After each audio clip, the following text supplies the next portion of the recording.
I'm still trying to accommodate everyone. Pratap, my bro, can you allow everyone to join? Yes, well, I'm doing it now one by one. Excellent. Kusum Mataji had an announcement. We can wait until we've got another 5 missing, but otherwise, if Kusum Mataji wants to make the announcement. Okay, she can make that. Is Kusum online? Yes, Hare Krishna Prabhu. Yes, please. Thank you for. It's in relation. There we go. There joining. Mataji is. Yes, please. You can announce. Can we spot on her? Where is she gone?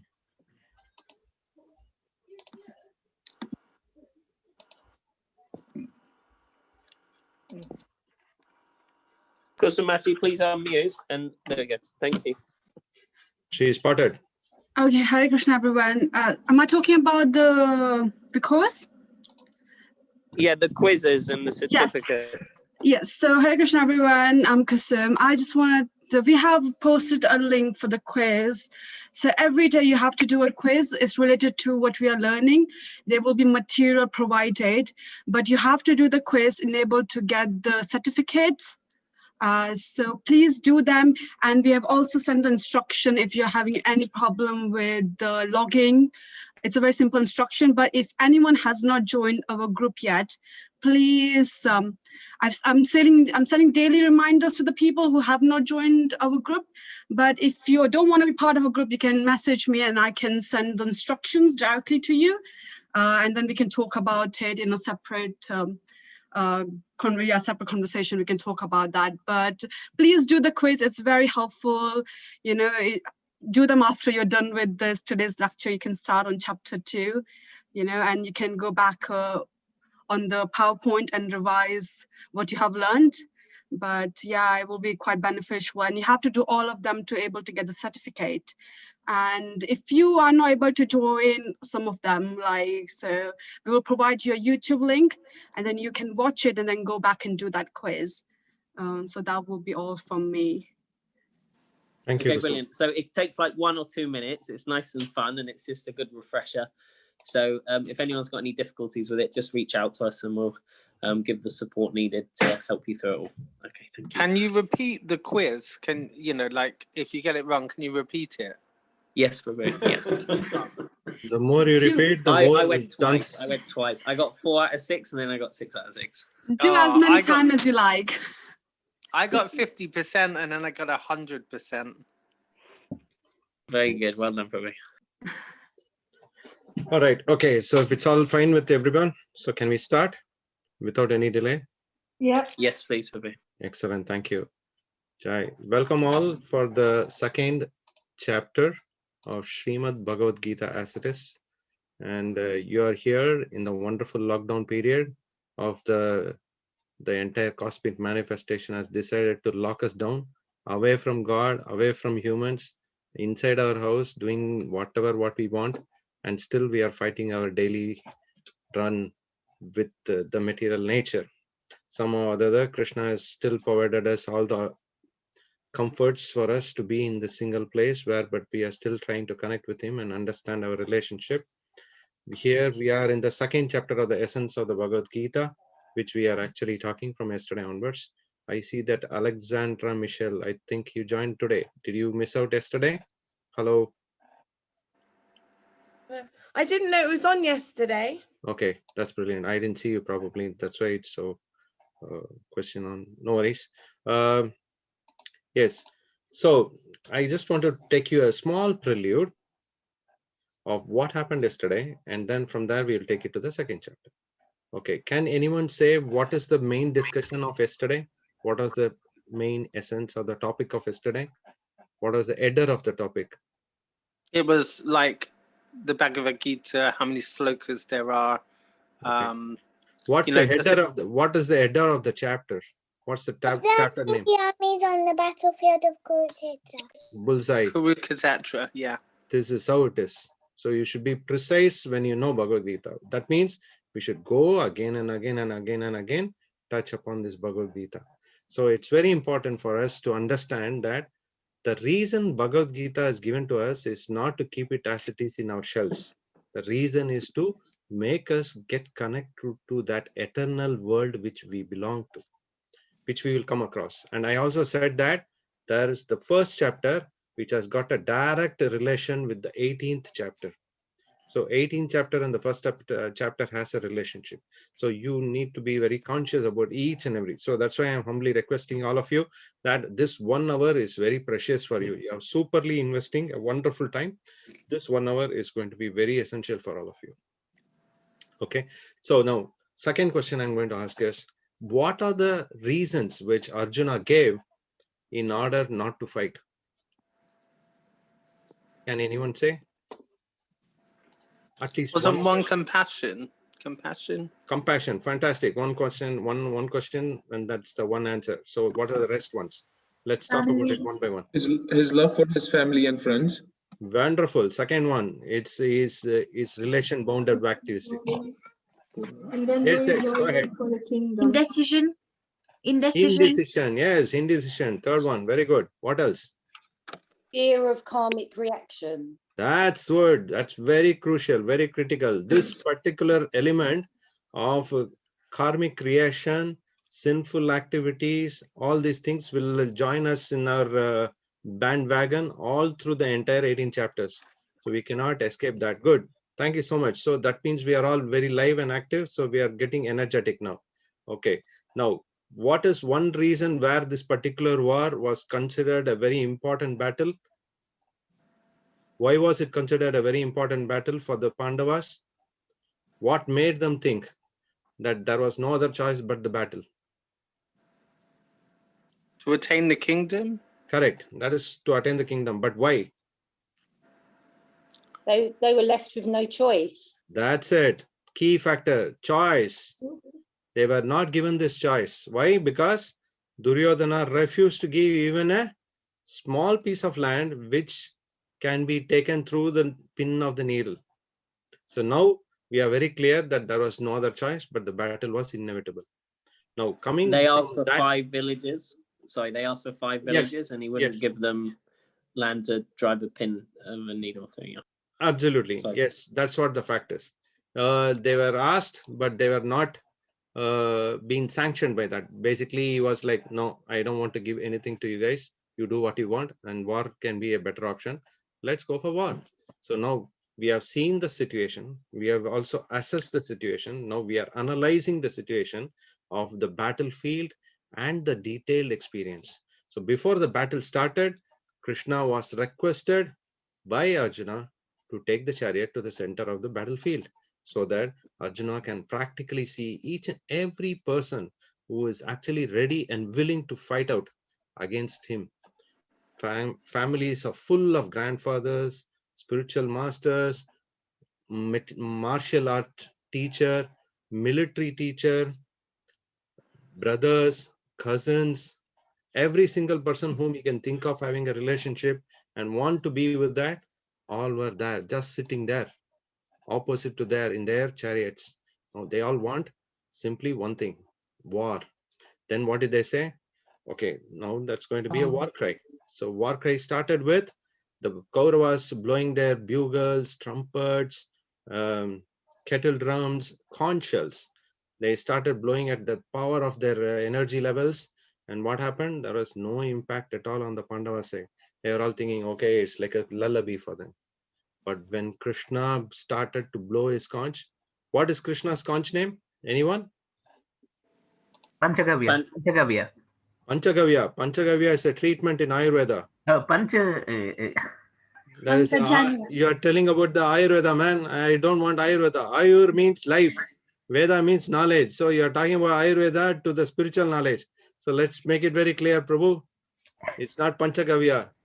You thought Panchamrita? Is it Panchamrita? No, it's not Panchamrita. Is it Ishvara? Sorry, come again? Ishvara? No, that's the name of Krishna, isn't it? Ishvara. Ishvara. Ishvara is not Krishna. Ishvara means controller. I'm asking the blowing conch name. Panchajanya. Conch shell. The blowing of the conch shell. Yes. Panchajanya. Panchajanya is the right answer. Pankajanya, right. Panchagavya means 5 gavyas made out of cow. Right? Ghee, milk, yogurt. Are you clear? Are you hearing this? Yeah. I'm going to give you 3. Another 2, you are going to do a homework. If I give you everything, then you will not work on. Come back to me, tell that what are the Panchagavya constitutes. Okay? Yeah. Fantastic. These are very important things. So when Krishna blowed his conch with super slight, not even he took his energy out. It simply, that's all. And then that shattered the entire Kauravas' hearts. Many of them could not even stand there. They were just falling out of their chariots, then falling onto the ground. The elephants started going back. The horses started pulling themselves. You know, they used to use mules. Mules were used to carry big, big cannonballs. So then cannon bars were all ready, and the mules started throwing the cannon bars. Already started to go for the war kind of thing, because the power, the energy, the consciousness on the conch shell when he started to blow it. And on top of it, the entire Pandavas knew that the battlefield is going to be their own playground. They are ready to win because they saw a solid few signs of victory. Can we have at least 3 wonderful signs of victory? Who can say that? Oh, hair standing up on hair standing up. No, that's not the signs of victory. The chariot. We have Agni. on the flag. A little louder. I'm not. On the flag. Yes. Yogita Mataji. Yes. And we have a chariot given to Arjuna by Agni. Yes. Fantastic. 2 is done. I don't remember the third Penny, one. Penny, if you want to go. Krishnaji is with them. Yes. Oh, that's amazing. Flag and chariot given by Agni. That's it. Very good. Okay. That's good. Anyone else to add? The sacred land. That's it. Oh, Kelly, These are thank you. all Nice. very, very powerful. Already we are getting the signs of victory without even the war is started. You can imagine what kind of situation we are in, right? This is what everyone would want to see. We are not looking at a win-lose situation. We are looking at win-win situation. So that's where the Pandavas were in upscale. Okay, now with all these things in place, the battlefield is guaranteed. Now we are going to the next, practically the longest chapter of the Bhagavad Gita.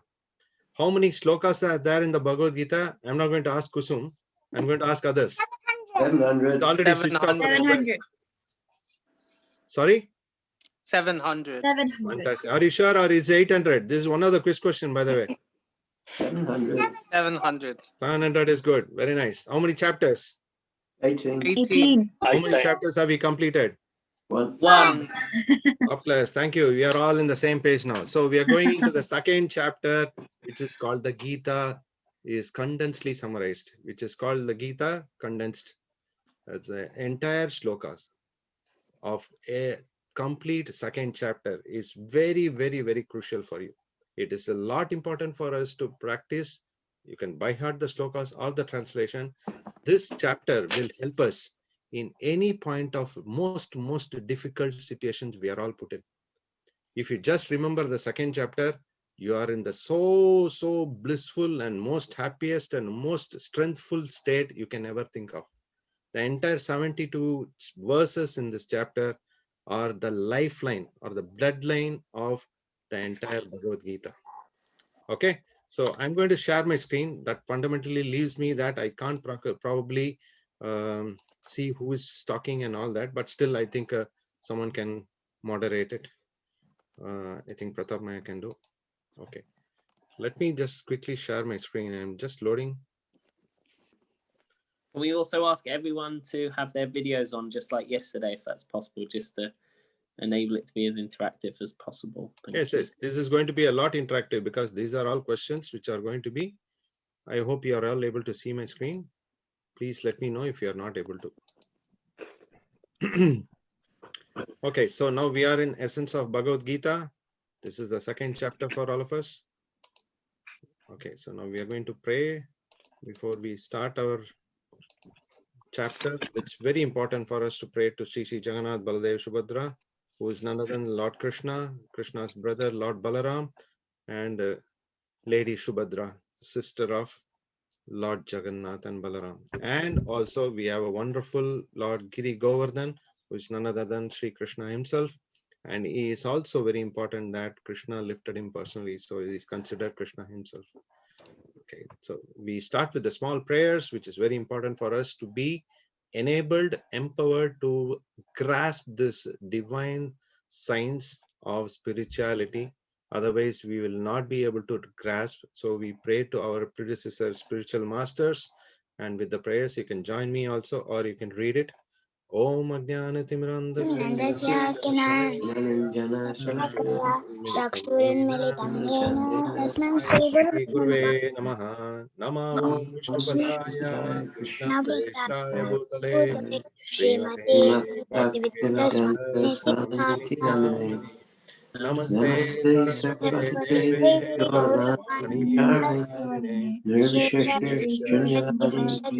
Chaitanya Jai Prabhu Shri Krishna Nityananda Chaitanya Prabhu Prabhu Nityananda Nityananda Shri Shri Advaita Radharani Srivasadi Gaura Bhakta Bhakta Hare Hare Krishna Krishna, Krishna Krishna Krishna Krishna, Hare Hare, Hare Hare Hare Rama, Hare Rama Rama, Rama Rama Rama, Rama Hare Rama Hare, Hare Hare Hare Krishna, Krishna Krishna Krishna Krishna, Krishna Hare Hare Hare, Hare. Hare Hare Hare Hare Rama, Rama Rama Rama, Rama Hare Hare Hare Hare Krishna, Krishna Krishna Krishna, Krishna Krishna Krishna Krishna Krishna Krishna, Hare Hare Hare Hare Hare Hare Rama, Rama Rama Rama, Hare Hare. Hare Hare.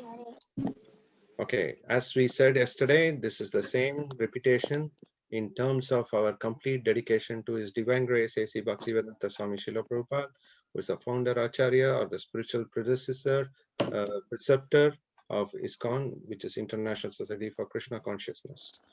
Okay, now yesterday we touched upon one of the shlokas of Gita Mahatmya, right? So can anyone tell what exactly we touched upon? Anyone can? Can you remember?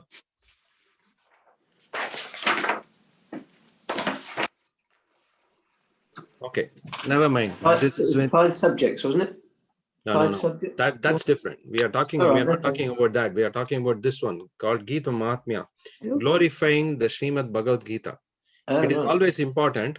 It's very, very important that let me just pause this and for a minute and then exit out. So I just wanted to let you know it's very important. Bhagavad Gita cannot be understood directly by anything. So we should understand this is not some material subject matter. It's not like learning accountancy or learning some computer skills. It is all about completely being empowerment. It should come from the spiritual realm because Golokera Premadana Harinama Sankirtana. This detail is not coming from me. I'm not talking from my capabilities. I don't have any capabilities. I'm a useless person.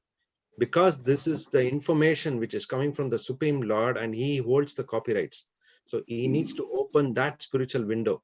In order to do so, the Shastras explain that the way in which it is explained is we need to start glorifying. The key factor for anything is to glorify the Supreme Lord. Only then we all will get empowered. That's why we are all in this kind of a slow process. But as the chapters goes, it will be much faster. Just wanted to let you know all this. Okay, great. So we are going here.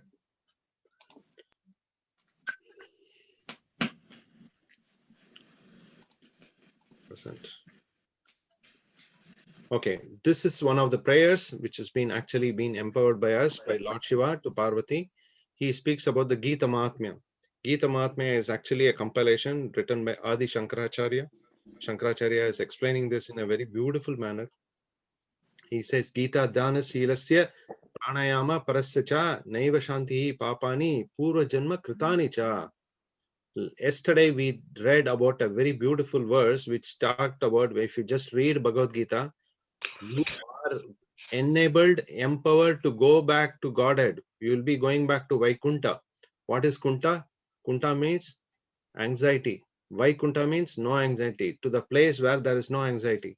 Now, today we are reading this wonderful verse, which says, if one reads Bhagavad Gita very sincerely and with all seriousness, then by the grace of the Supreme Lord, the reactions of his past misdeeds will not act upon him. What a beautiful benediction on us. Uncalled for, costlessly being given to us. Simply reading Prabhupada's book, simply reading Bhagavad Gita with all sincerity, with all seriousness, even one shloka, one verse, then by the grace of the Lord, we don't have any reaction from the past. All the past karmas, all the past impacts are all simply vanished off. Okay, having said that, we are going into this contents of the Gita summarized. That's the chapter 2. Very careful, conscious, because I'm going to ask you a question on this again. Okay, first thought process of the entire Bhagavad Gita is because Arjuna decided to throw off his Gandiva bow. He said, I can't hold it. There is my hair standing in the corners. I'm very much, my throat is drying. I'm not able to hold myself. I'm feeling very dizzy. My thinking is not clear. It's very blurred vision. I'm not having the strength to even think about that I'm in a battlefield. What do I do? I'm very confused. So Krishna is now ready to give him a very important subject science, which is what eternally called the spiritual science of the soul, right? Because Gita means Bhagavad Gita, Bhagavan. Bhagavad Gita means song of God. So we are talking about the Lord speaking, and then that's a song which has come through, right? Now the first verse, which is very important because this is the most crucial stuff, crucial situation wherein a very important personality like Arjuna is ready to come to a level where he is falling at the feet of Krishna and saying, Krishna, please instruct me. I'm in a very bad situation. I'm completely confused. Karpanya dosho pahatasva bhava prichami tvam dharma sammuda chetaha yashre yasya nishtitam bruhitan me shishya seham sadimam tvam prapannam. I'm completely confused about my duties and have lost all composures because of my miserly weakness. In this condition, I'm asking you to tell me for certain what is the best for me. I'm your servant, I'm your disciple, and a soul completely surrendered unto your lotus feet. Please instruct me. This is the very crucial stuff for all of us. Unless until we accept some kind of a surrender to an authority who knows the subject matter, we will not be able to progress in our practice. You can be a medical student, but without going to a medical school, without practicing under an able doctor who is already a doctor by profession and also a doctor by a teacher, right? If he doesn't enable us, we will not be able to go anywhere. We can't learn the art of medicine. In the same way, if you need to understand the spiritual subject matter about what is the main source of misery, we need to first understand that we need to become a soul surrendered unto the lotus feet of the Supreme Lord. That's why Krishna is being there standing, Arjuna is kneeling himself. Moment he kneels, then he knows that there is no other choice. He might be the king. Arjuna is a king, he's a warrior. But Krishna is now taking the job and the role as a chariot driver. But when it comes to giving the gyan, giving the information, giving the knowledge, Krishna is the boss. Arjuna is his surrendered soul. Now that's what we are actually seeing it here, right? Next one. This is the first time Sri Bhagavan Vacha means Bhagavan. Bhagavan means Bhagyavan or Bhagavan, the Lord who possesses 6 opulences incomplete. The only personality who can be having all these opulences incomplete. They are strength, wealth, renunciation, beauty, fame, and what's the other one, which is very important for us because I wrote a notes, knowledge, right? So this becomes called a Bhagavan. So this is the first shloka which Krishna is going to speak on. Bhagavad Gita 2.11.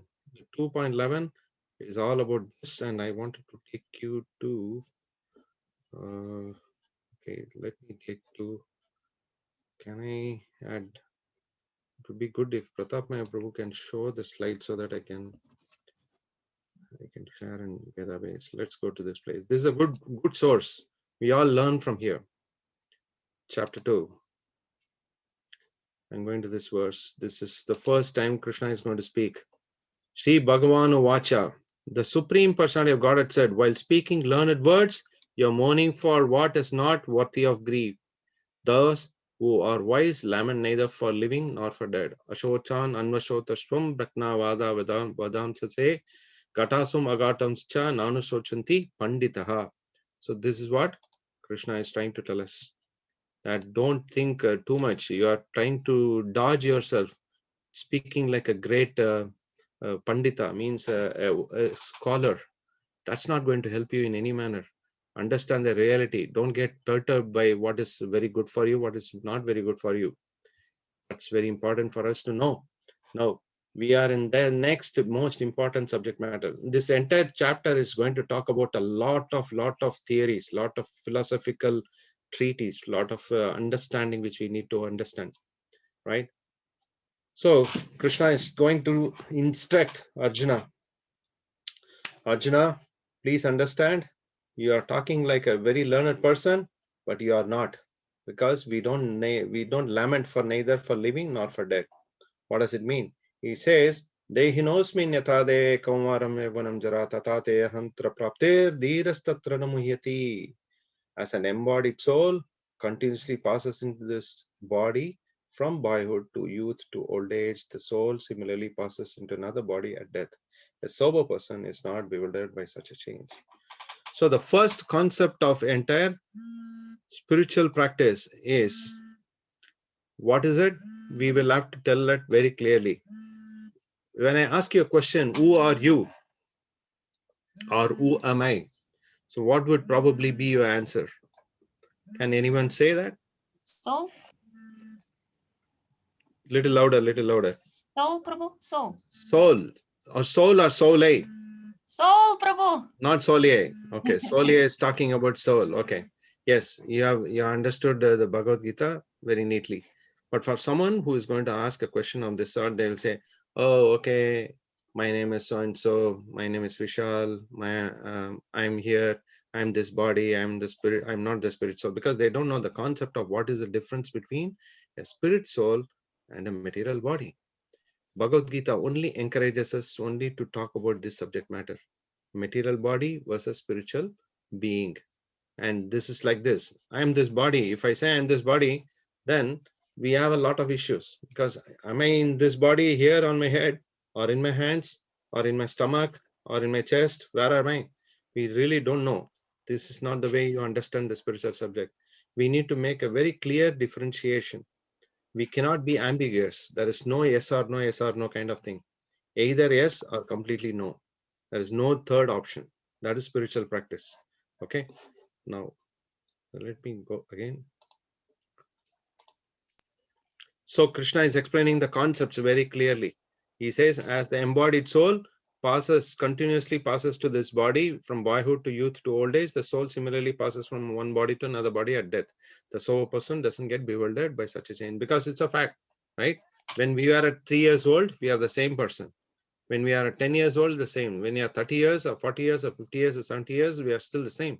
We are still called by the same name. So that means we are living in this body. We are not this body, but we are living in this body. But there is a constant progressive growth from boyhood to youth to old age. That is what is happening. Which is growing? Is the soul growing, or is the body growing? Can anyone answer? Am I audible? The body is growing. Nice, that's fantastic. Yes, body is growing. Soul is not growing. Soul is inside this body, encased in this body. Let's go to the next one. You can see a practical, wonderful example of this. Look at this lady. She's fantastic. What is she doing? She's got a beautiful cage, golden colored cage, and she sees a parrot, which is also sitting inside the cage, right? The cage as compared to the body here, and the parrot is compared to the soul. So what happens to this? What happens to this? This lady is taking care of the cage very beautifully. She is probably dusting it with the duster and neatly taking care. But you see, the soul is almost dying there. The parrot is dying. Why? Because she's only looking after the cage. Sorry? She's only looking after the cage. Perfect. She's not looking after the parrot. Yes, you need to take care of the parrot, not the cage. We should take care of our soul, not the care of the body. Doesn't mean that we just discard our body. We need a body because at this point of time, we need this body where the soul can live in congenial. It can be in single place. So in order to do so, we need to take care of the body, what is most relevant, not do something extraordinarily needed than what is needed. So that is why The cage is a body where we just maintain it, but however, the parrot is equal to the soul is what we need to simply take care of it. So that's what we are trying to do. That makes the variation between a body and a dead body. A living body has some kind of constant energy in it, right? You can practically see that in both the photos, right? There is a differentiation, right? This is very important for us. We need to understand this. What's the difference between a body that is a living body and a dead body?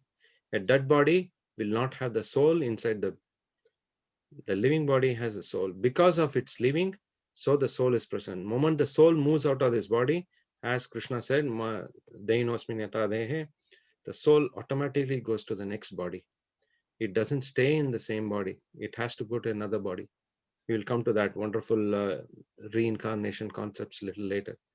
But yes, as the day when the soul leaves this body, it is called a dead body. Till then, it's a living body. So there are many variations, many factual examples, factual material which talks about the variations. We can touch upon the Bhagavad Gita shlokas of 2.13, 2.14, 2.15, which also gives you all these details. Actually, Krishna is talking about 2.11 onwards to 2.30. He's talking about a very important concept called identity of a soul. Identity of ours. What is our identity? Who are we? What am I doing here? What is it that we are inside with? Which is permanent, whether it's the body which is permanent or the soul which is permanent. What is the relation between the soul and the super soul? And what are the needs which is needed for that to be taken care of? All this is spoken between these verses 2.11 to 2.30. Okay. Now, this is a very important life lesson we are actually going to concentrate on. It says 2.14 is a very important thing for the reason that we all go through this kind of situation. Matra spashastu kauntaya shitoshna chukudukada agamapayana nityas tam tatikshva bharata. O son of Kunti, the non-permanent appearance of happiness and distress, and the distress disappearance in due course, and it's like the appearance and disappearance of the winter and summer seasons. They arise from sense perception, O scion of Bharata. One must learn to tolerate them without being disturbed. This is pretty natural. No one wants cold, but cold weather comes. No one wants very hot weather comes. We know that after the hot weather goes, coldness has to come. This is natural. This is very obvious because there is a change of seasons. But as the change of season happens, we are not bothered. If it's cold, all we do is we keep a heater, we put a sweater, we put a muffler, we put a scarf, and we cover ourselves and then keep going. But if it's very hot, then we put some aircon, we put some fans, we put some coolant in the atmosphere, like a shade or maybe an umbrella. We carry umbrella and keep going on.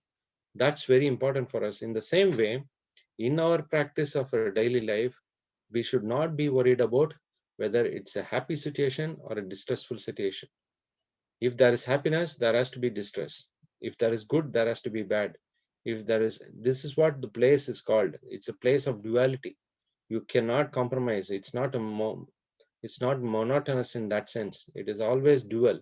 It is always going to get you. When you are in happy situation, the same happiness can actually turn into be a distress sometime later, or it cannot be. It's up to that situation which is going to occur. But we need to be conscious about it and not get disturbed by any of this. So that's why in the later chapters, it is explained that Pandita Samadarshina, Vidya Vinaya Sampanne, Brahmane Gavi Astine, Sunichaiva Sapakecha, Pandita Samadarshina. Krishna is telling that a person who is very knowledgeable doesn't get disturbed by all these things. He sees everyone equally distributed. The same way, you know that there is going to be happiness and then there is going to be distress. Both come on its own accord. We don't push ourselves to get happiness. We don't push ourselves to get distress. No one wants distress till it comes, right? The same way, does anyone calls for a disease? No, it comes on its own. Does anyone says that, no, I want all the time only to eat ice cream? No, you can't, because the variations are there. In fact, you can't change some things which is not in your control. So it naturally comes as its own, naturally goes off on its own in the due course. So we need to be completely non-disturbed situation at any time just by tolerating them. That's what Krishna's lesson to us.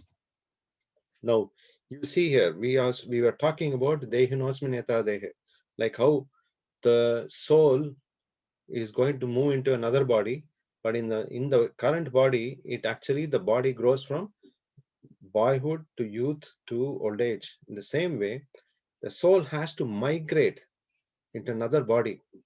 How does it do? Just like as a person puts on a new garments, giving up old ones, the soul similarly accepts a new material bodies just by giving up old and useless ones. This is naturally. Someone knows that his shirt or a trouser is not good enough to wear anymore. He's not going to hold it back and say, "Oh, my beloved shirt and trousers, I can't let it go. It's my life." No, we just throw it in the dustbin and say, "Okay, thanks for usage," and then I go in with a new one. So in the same way, a soul has to go into a new body because your material body is not fit to fit up all the desires what you have to acquire. You have 101 desires, but the soul has 101 desires to carry on. But the body is not supporting the desires to be cherished off. So then what will the body be? It's useless. It's old. It can't hold it on anymore. So it needs to go. It's going to the next one, which is a fact. We all know about it, how it goes. That's why Krishna is emphasizing that this is a very important verse for the reason that sometimes we, even though we don't want to let go our beloved dear ones and near ones, but you can practically see in this COVID situation that there's so many of them, so many loved ones, so many dear ones in our own families. They've all left us. But what have they left? They have left what? They have left their body, but that doesn't mean that they are leaving their own soul. The soul can never be killed. We are going to touch upon that. How powerful this soul is. It's going to another body. We know, once you know it, you're not going to be in any kind of trouble. Otherwise, what happens is we will be very disturbed. We'll be depressed. We will not be very much happy. We are all the time being dejected. So this is something which Krishna wants us to be knowing it very clearly. This is what this world is designed for, and you be ready for this. So that's why he's making this point. So now we are actually coming to this particular point where what the soul has in its own. The soul can never be cut by any weapon, nor burnt by any fire, nor moistened by water, nor withered by the wind. This soul is unbreakable, insoluble, right? It's everlasting. These are the differences between the spirit soul and the material body. It's everlasting, ever present, unchangeable, immovable. It's eternally the same. There is no differentiation. It doesn't keep on changing. It's constant. The soul is powerful. It's invisible, inconceivable, immutable. Once someone knows all these data, they are very strong in their consciousness. They will never be disturbed by any kind of situations or any kind of trauma they are put in. All these things are just a matter of moment. You know that once a bad phase goes, happiness phase has to come. It's a circle of life. So we have to go through this bad, happiness, goodness, like that. So that's what we are being constitutionally put in this place, where we experience so much of these kind of situations. Then we become more stronger, understand the concepts of the Bhagavad Gita, which is actually teaching us the life's lesson. That's why it's called the book of wisdom, which is eternal in its nature, right? We need to understand where the super soul is sitting and how powerful is the soul and what is the size of the soul. This is a very amazing, Aschariam, means it's an amazing fact. The size of the soul is 1 by 10,000 tip of the hair. It's not the tip of the hair. If you take a tip of the hair, if you take a hair, you go to the tip of the hair and then you cut it 1 over 10,000 times, then that's the size of the soul. You can't see it, nor by any microscope, nor by anything. But fact is, whether you have got an elephant's body, you've got a blue whale's body, whether you've got an ant's body, or whether you've got a human body, the soul size is the same. There is no differentiator. It is going to be the same. There is no change at all. It is clearly the same one, and it's situated in the heart region. So that's a fact. Okay. So now we have to come to this particular point. Why? Because This is what is the concept of reincarnation. When we said that the soul is moving from one body to another body, we can actually practically see in many cases. There was a brilliant doctor. He is also a professor. It's called Carlson Stevenson. He was in Virginia University. He did a lot of cases like this to understand, is that really something called the incarnations and reincarnations?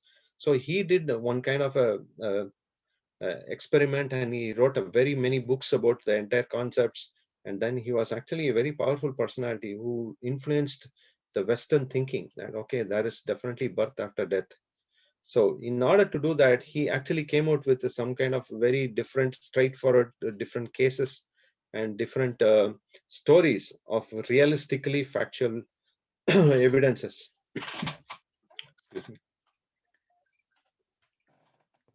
So there is a girl who her name is Shukla. She was around 5 years old, and we can actually see this. This girl, the small girl, her name is Shukla, but actually she was in a previous life called Mana Chakravarti. So what she did was, at the age of 5, she was talking about a different to her father and mother. She was talking about that, I know a person, I don't belong to this place, I belong to another place, let's go there. And then she took them and started identifying every single thing. Who is that person? Who is this person? Who is living with them? And all those things.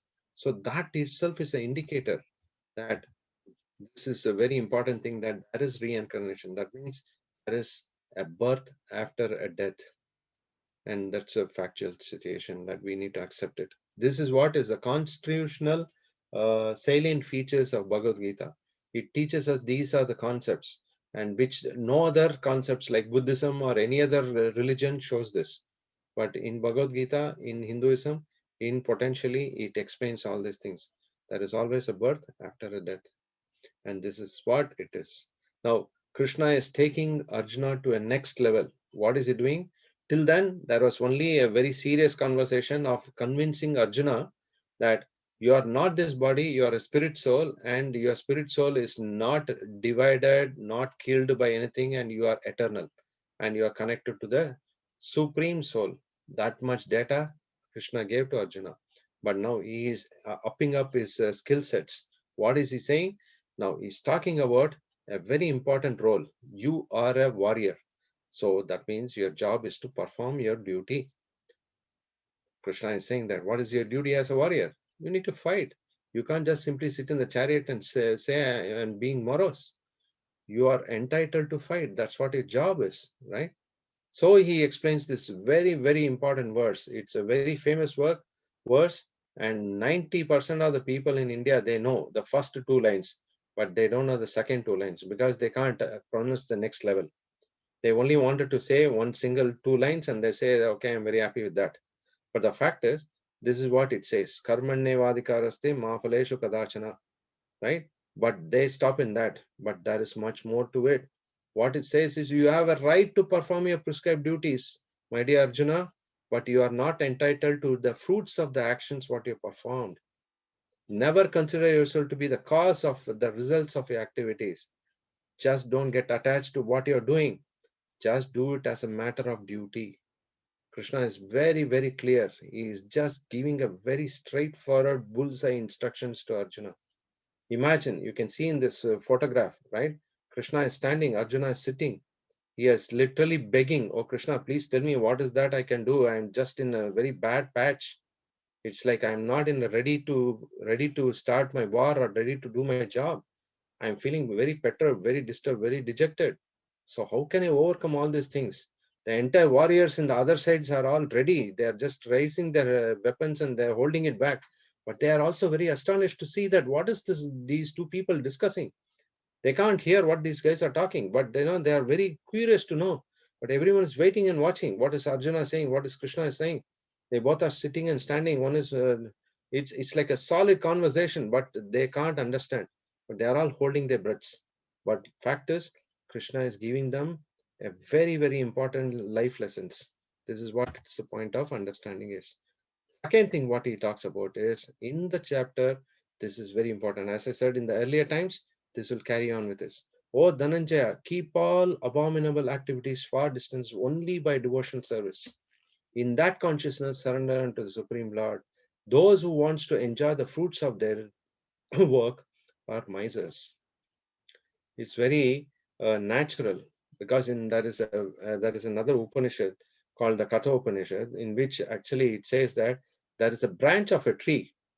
In this branch of the tree, there is one interesting act which is happening. There are two birds sitting in that tree. One bird is eating all the fruits. It is enjoying itself to the relishing level. But another bird is not even touching one fruit. It is just waiting and watching that the other bird what it is eating. So it is compared that the spirit soul and the supreme soul are in the same branch, but they are just waiting. The Supreme Lord is waiting for the soul to turn towards himself so that he can give the important knowledge base, so that the soul, which is getting entangled with this material activities in so many ways by taking the fruits of actions, thinking that he is the controller of the entire life and lifetimes, and understanding that he is not this body, but he is supposed to be a spirit soul. He has not got to come to that level. Now Krishna is trying to give us this kind of a wonderful information, which is actually taking them to the level of understanding that every single abominable activity can be just thrown away at distance only by performing a devotional practice or devotional service to the Supreme Lord. With that consciousness which we practice, automatically with that point of constant surrender to the Lord and understanding that the Lord of the universe is the one who is actually the doer of everything. We are not the doers. Then you will be very much protected. Okay, we are going to the next one, which is another important subject matter. I said that this is the largest. We are actually coming to the end of a very important segment. Then after which we will always take a point of understanding of how we can take it to the next level. So we are here for one thus satisfied in Krishna consciousness, the threefold miseries of the material existence, no longer in such satisfied consciousness, or one's intelligence is soon well established. Why? Because with this kind of understanding, what happens is we are not disturbed by the three modes of material nature, or three kinds of difficulties which we all go through. Adhyatmika, Adi Bhautika, Adi Devika. It can be based on someone else's impact on us. It can be by natural calamities, or it can be based on our own minds, right? These kind of calamities always occur to all of us at every given point of time. It can be through some kind of a difficulty which we have to go through, but that is a fact. The moment you have presented yourself in Krishna consciousness, these threefold miseries of material existence will not exist on us anymore. And with such satisfied consciousness, which we are very happy because God has given us a very pure state of consciousness at that point of time, our real pure intelligence will get soon established. That is why it is called Prasade Sarva Dukhanam Anir Upasthitayate. That is very important. We need to understand this.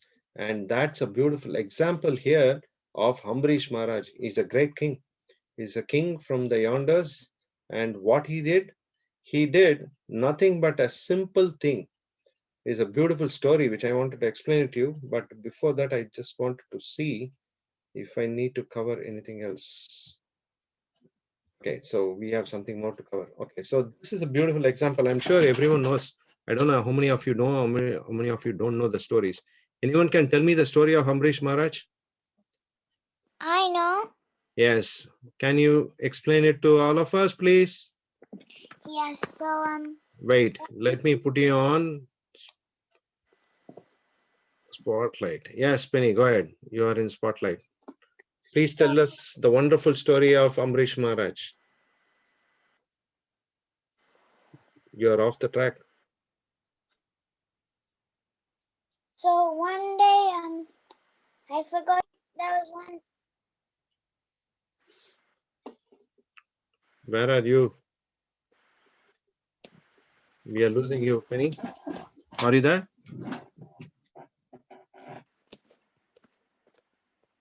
We have.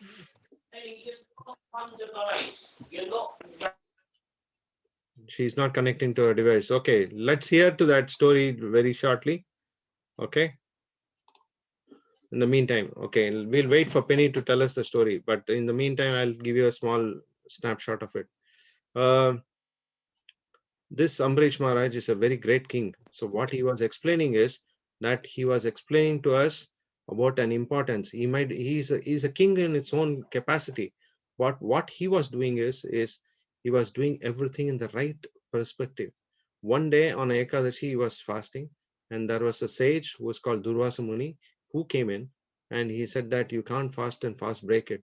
He just took water. Because of that, he got so wild. So what happened was, the impact was so high that he was serious. He started abusing the king. Because he was abused, but this king was a great devotee of Lord Vishnu. The personal weapon of Lord Vishnu is Sudarshan Chakra. So it started actually traversing all the way and started to get onto Durvasa Muni. He ran all around the world, all around the cosmos. He could not get any solace. Finally, he had to come and fall at the lotus feet of Ambarish Maharaj. That's where actually we are touching upon here. Where are we? I need to share the screen, right?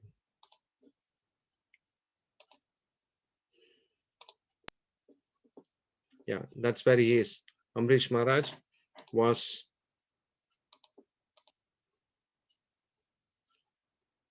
praying. Durvasa Muni was praying, falling at the feet of the king. And then Ambarish Maharaj has to personally pray to Sudarshan Chakra, the personal weapon of the Lord, to say that please don't harm him. He is a devotee of the Lord again. So in that manner, what it means to all of us is that if you are learning the art of being humble, learning the art of being ready to accept the supremacy of the Lord, if you are surrendered to the Lord, automatically the Lord is going to protect us at every given point of time. We don't have to worry about anything else.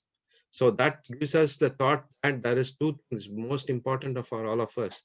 There are two important subject matters. As just like we discussed about an example of the cage and the parrot, there is food. The food for the eternal body is to take nice, quick, good prasadam. You see the kind of dishes, amazing.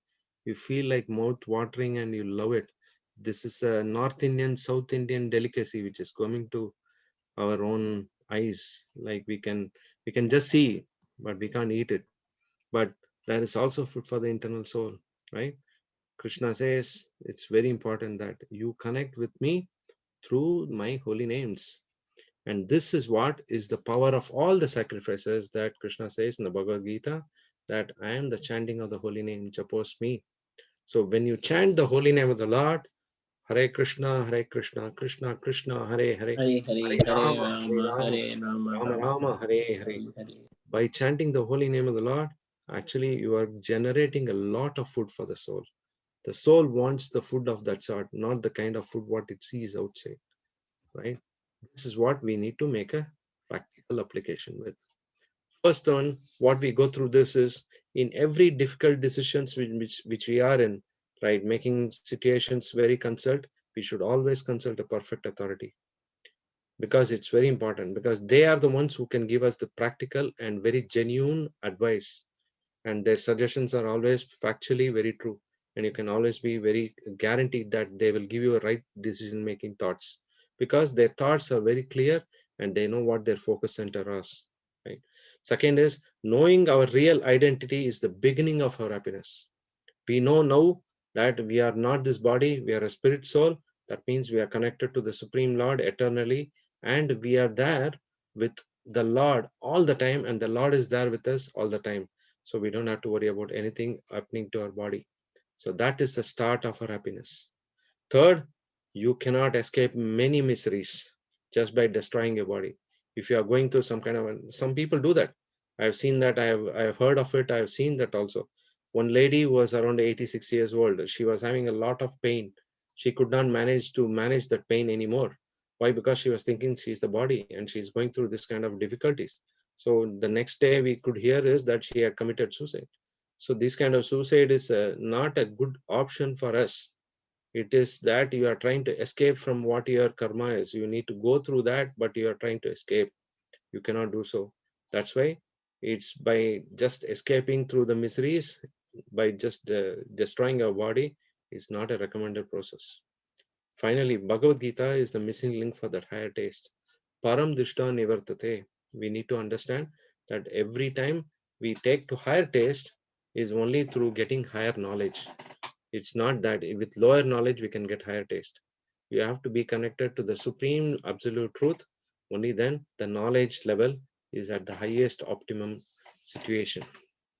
So now I'm going to stop here and I'm going to ask you all if you have any questions, any realizations, which you think you can.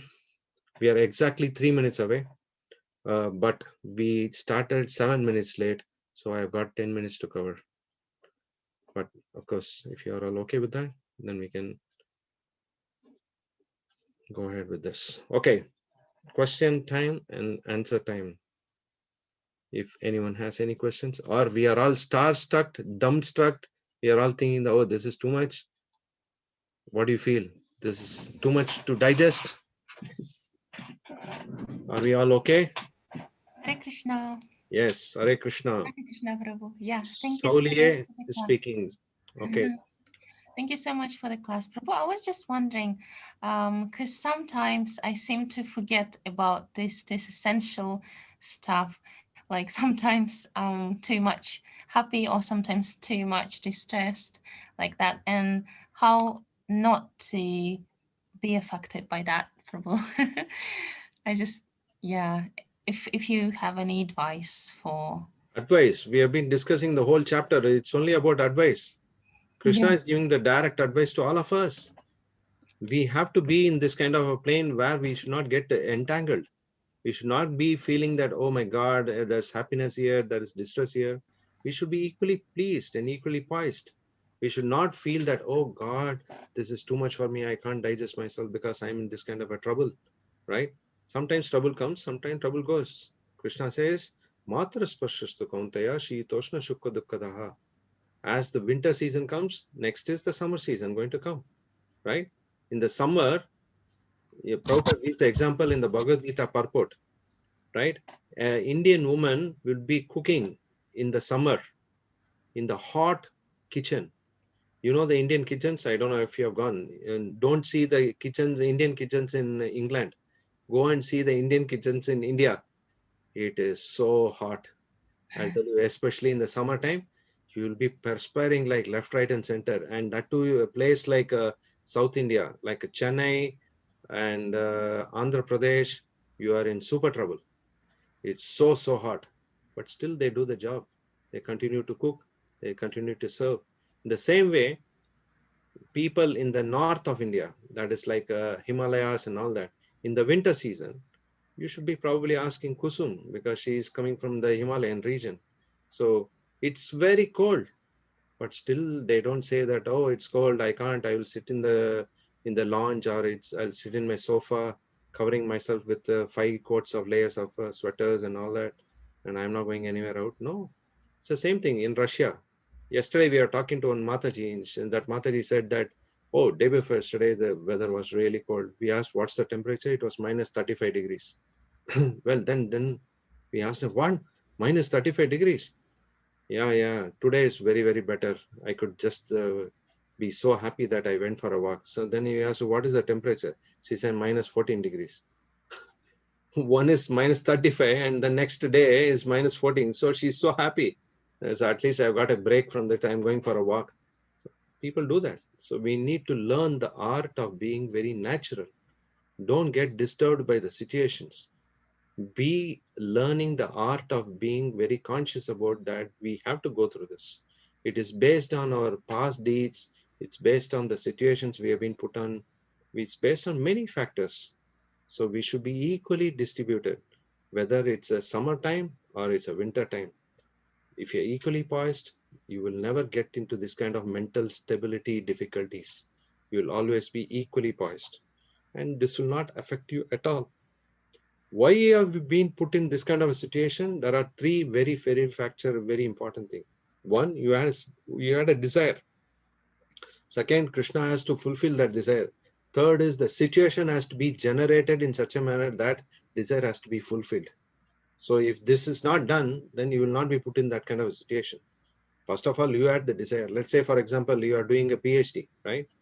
You have to have the desire to do a PhD, right? Second is, by PhD means there is a package, there is a baggage involved with PhD, right? You need to present your papers, you need to present some essays or theories or whatever. So you need to go through that. Third one is, obviously a situation needs to be created in such a manner there is a pressure on you so that you perform it at the best of your abilities.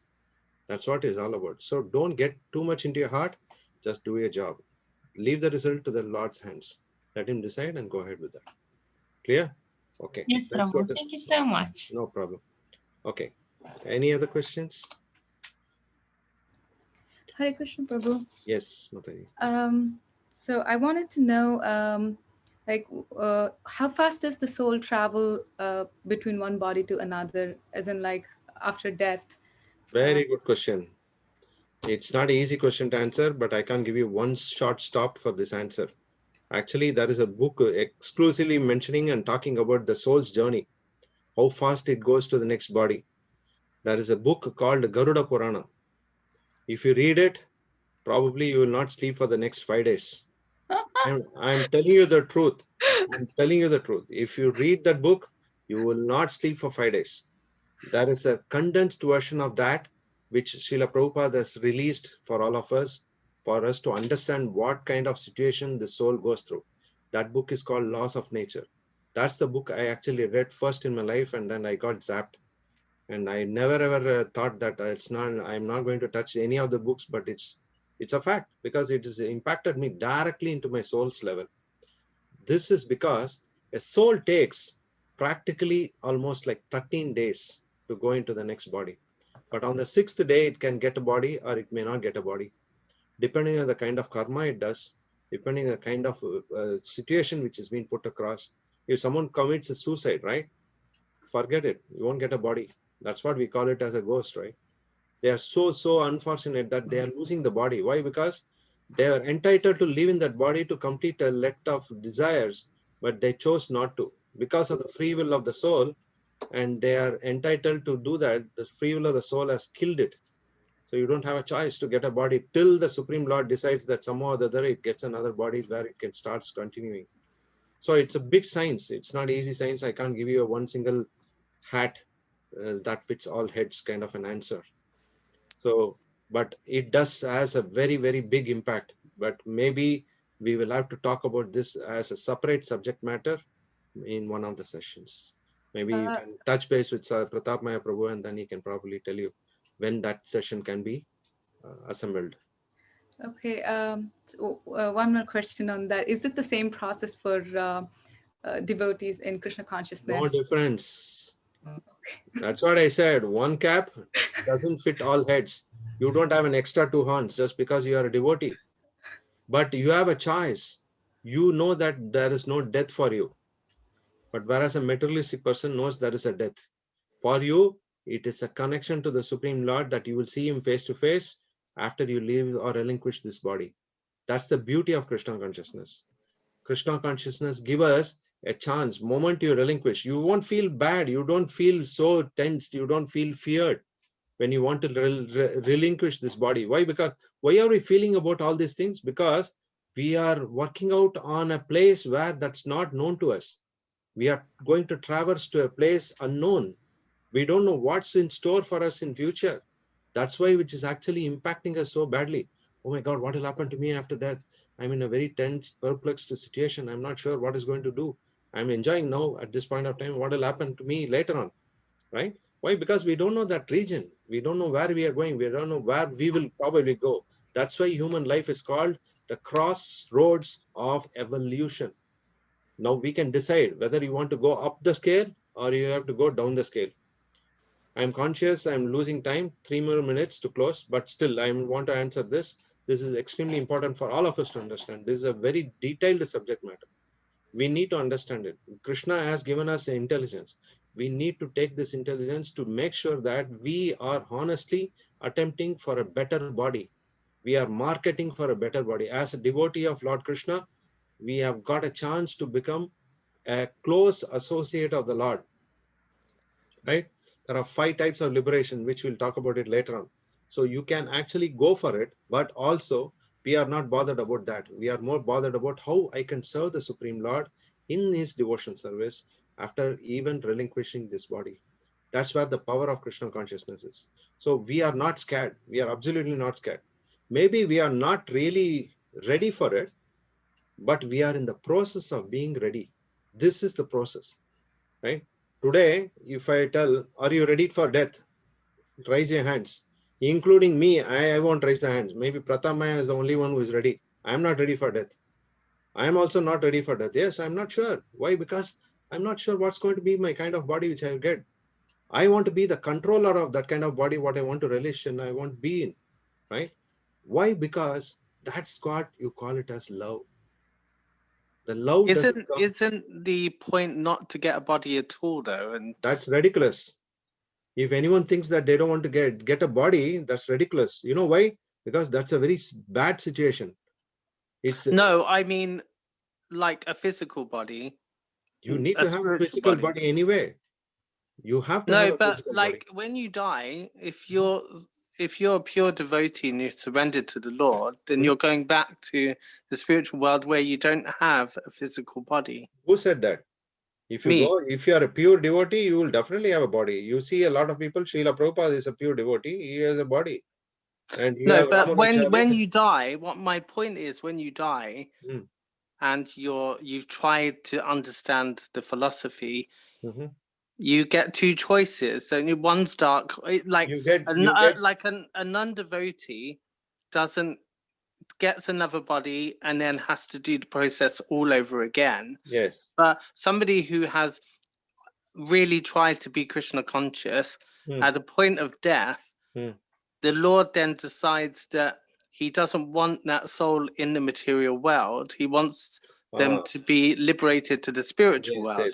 Yes. Okay, you are coming to that point. Okay, that's a good point. That's a different subject matter, but definitely that's a good point. But however, you still have to have three. You should have three types of bodies. You cannot say Brahmeti, Paramatmeti, Bhagavaniti, Sabhyate. Understanding God in three levels, which is guaranteed. You need to understand. Just because you're going. My understanding was we don't want to be here. This isn't our home. We don't want to live in the material world because it's not our true home. It's not our true place. So the whole point is to liberate ourselves from this whole entire world and just live with Krishna in the spiritual world. I thought that was the aim, you know? No, it's not the aim, just actually. It's good that you are talking about this, but it's a great subject matter which you're... Prathamaya Prabhu, can you please park this subject matter that we can discuss about this on one of the sessions?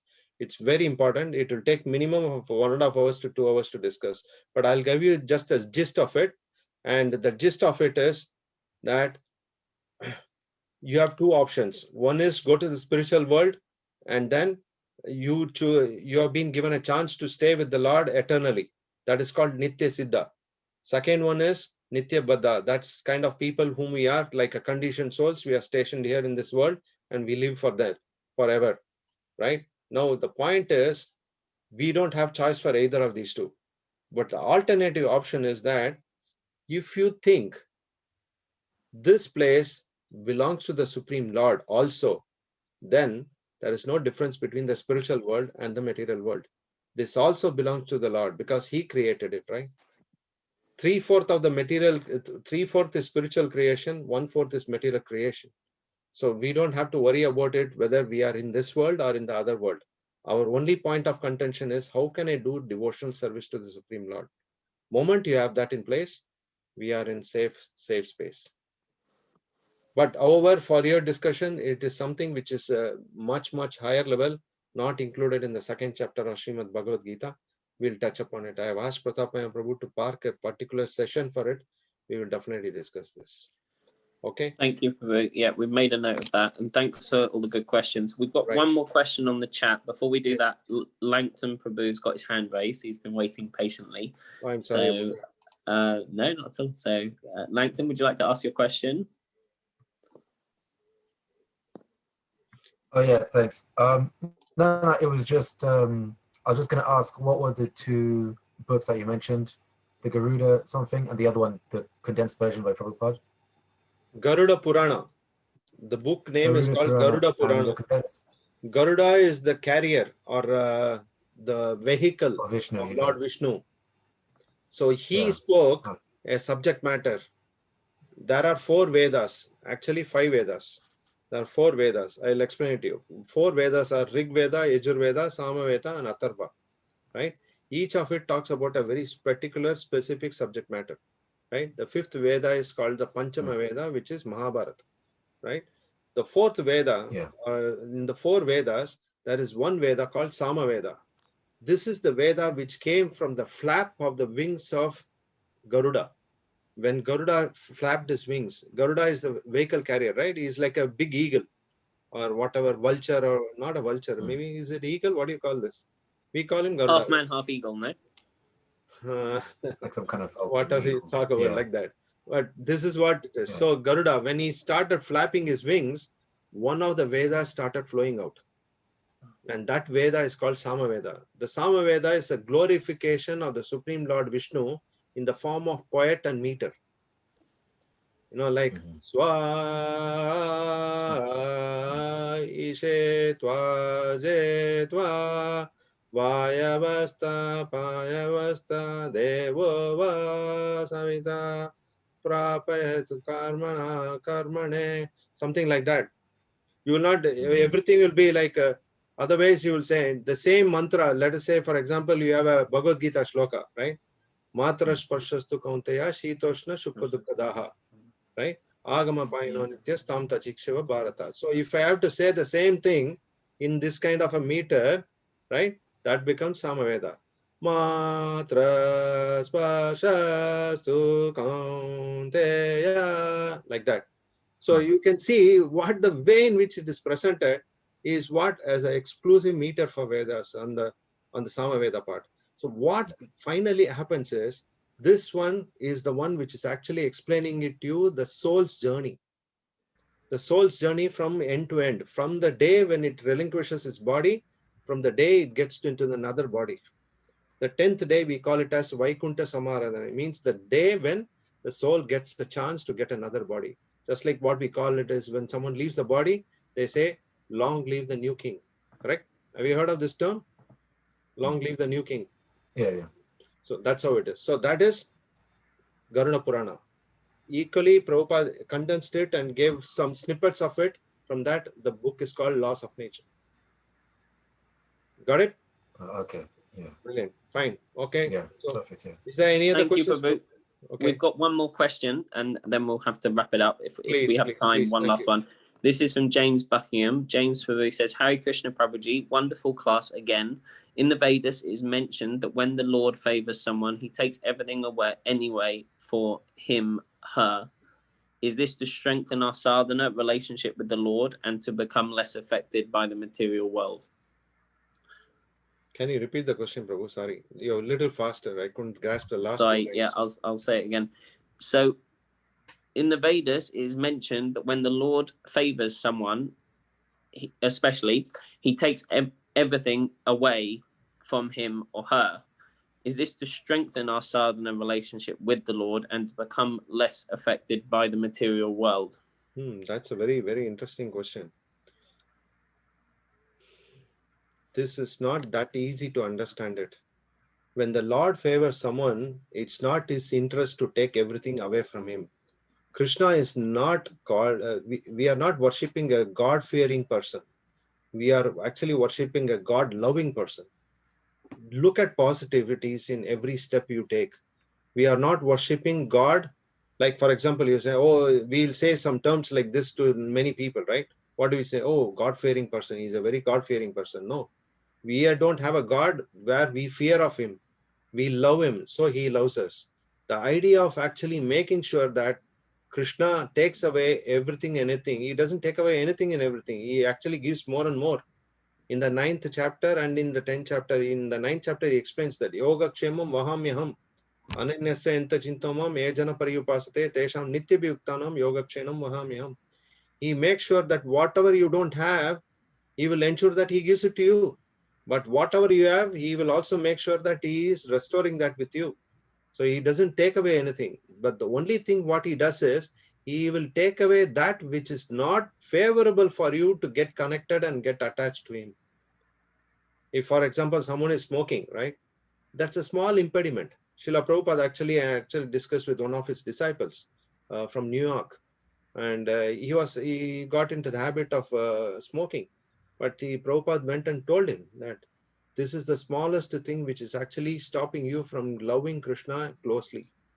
So in the same way, if someone is smoking doesn't mean that that's great for him, but it is actually a small impediment in stopping us from going and closer to connection to the Sri Krishna.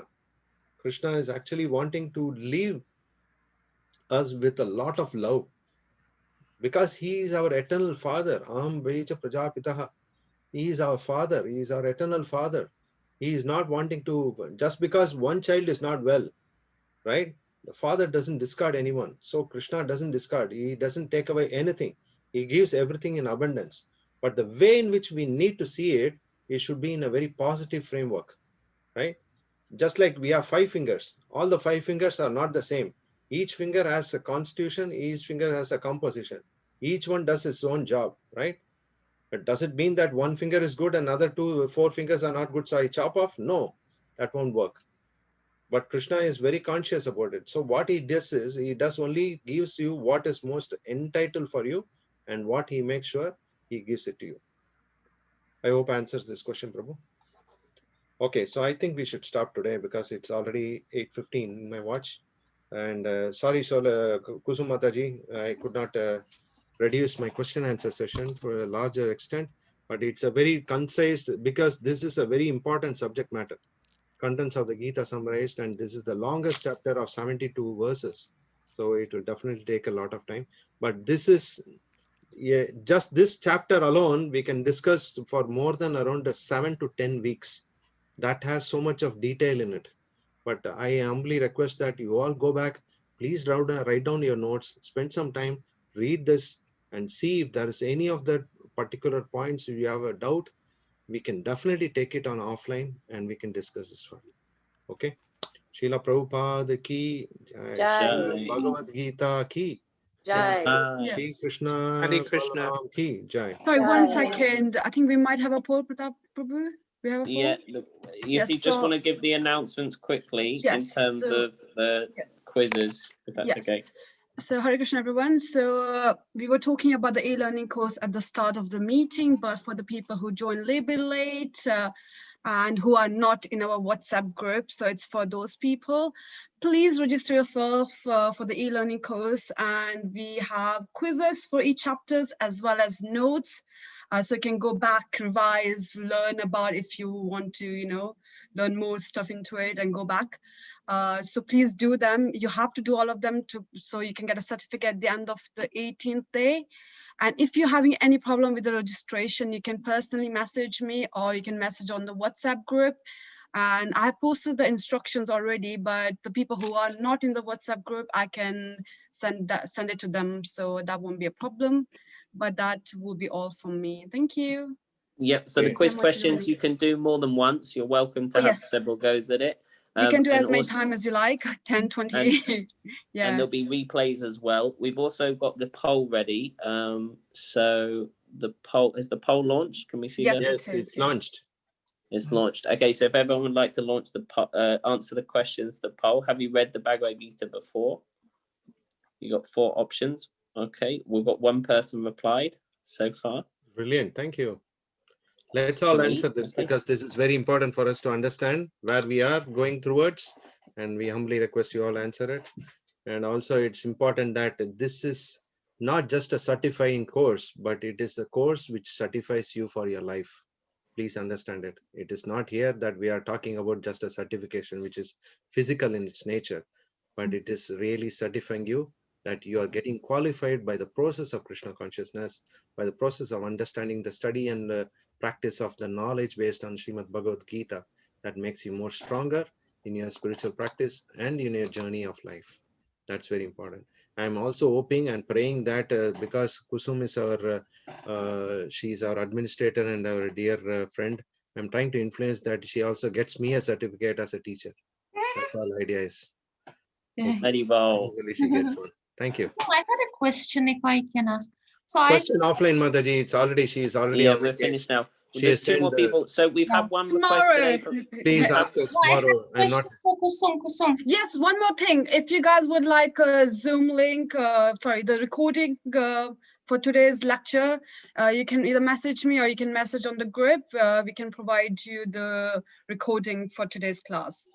Yes, that will be the Okay. last announcement. Okay, so we're going to end the polling there. We encourage everyone to we'll share the results.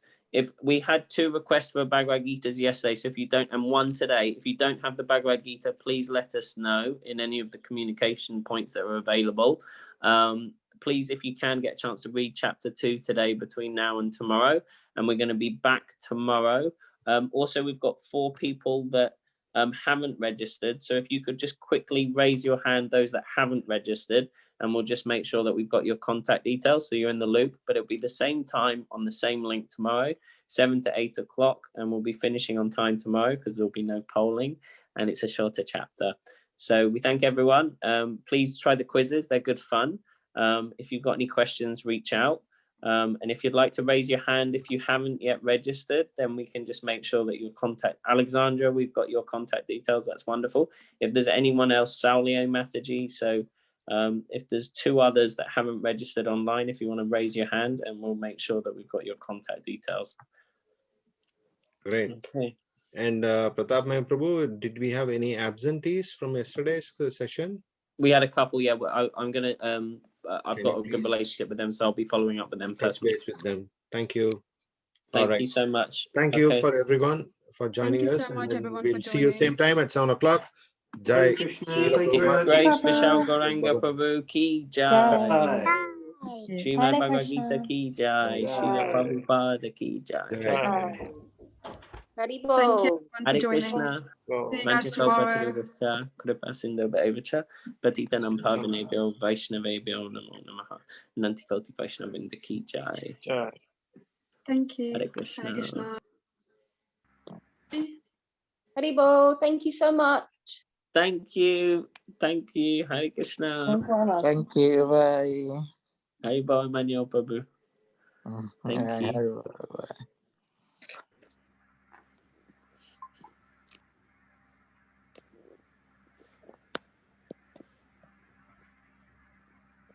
Nice to see you.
Okay, this is one of the prayers which has been actually being imposed by us by Lord Shiva to Parvati.